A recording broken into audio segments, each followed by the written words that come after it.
नमस्कार, मैं संजीव कुमार आज योगी कथामृत का भाग 5 आपके समक्ष प्रस्तुत कर रहा हूँ।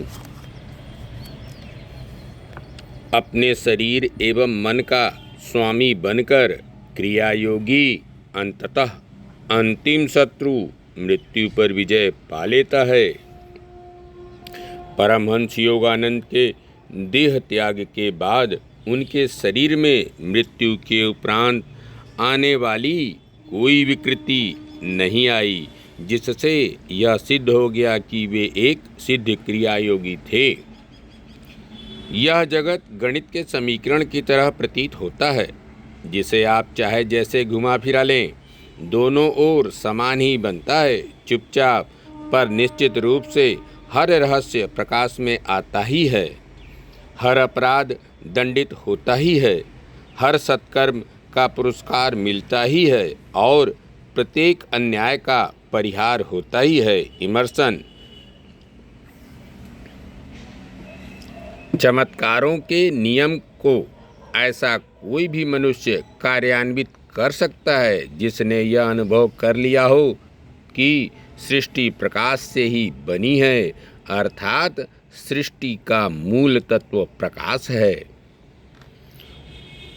1915 में संन्यास लेने के कुछ ही दिन बाद ध्यान में योगानंद ने विचित्र दृश्य देखा। युद्ध में उन्हें गोली लग गई है, मैं मरने वाला ही हूँ। तभी ध्यान भंग होता है। मैं प्रार्थना करने लगा, प्रभु मैं मृत हूँ या जीवित? आकाशवाणी हुई, जीवन या मृत्यु का प्रकाश के साथ क्या संबंध?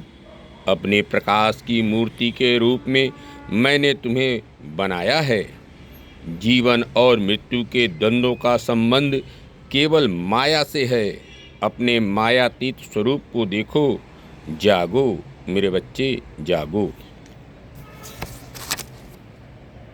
सृष्टि प्रकाश और छाया दोनों ही है, अन्यथा कोई चित्र संभव नहीं हो सकता।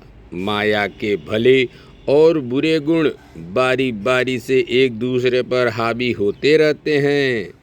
इसी संसार में यदि अखंड आनंद प्राप्त हो जाए तो क्या मनुष्य किसी दूसरे लोक की कामना करेगा? दुख दर्द मिले बिना तो वह इस बात को याद करने की भी कोशिश नहीं करता कि उसने अपना नित्य धाम त्याग दिया है। दुख उसे यह याद दिलाने के लिए चुभाया जाने वाला एक सूल है।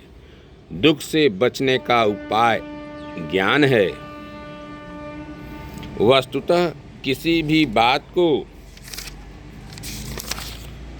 सही अर्थ में चमत्कार कहा ही नहीं जा सकता, सिवाय इसके कि गहन अर्थ में सब कुछ चमत्कार ही है।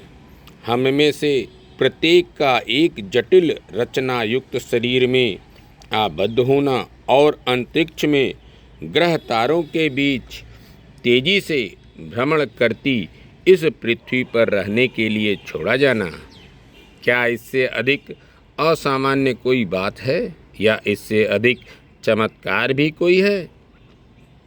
गंगाधर का आध्यात्मिक दृष्टिकोण से अर्थ होता है जिसका मेरुदंड के भीतर की जीवन धारा की नदी पर नियंत्रण है। संसार में रहकर भी जो योगी व्यक्तिगत स्वार्थ और आसक्तियों को त्याग कर पूर्ण निष्ठा के साथ अपने कर्तव्यों का निर्वाह करता है, वह ब्रह्म ज्ञान प्राप्ति के सुनिश्चित मार्ग पर ही चल रहा होता है। मुक्ति बाह्य त्याग पर नहीं बल्कि आंतरिक वैराग्य पर निर्भर करती है। धन्यवाद। नमस्कार।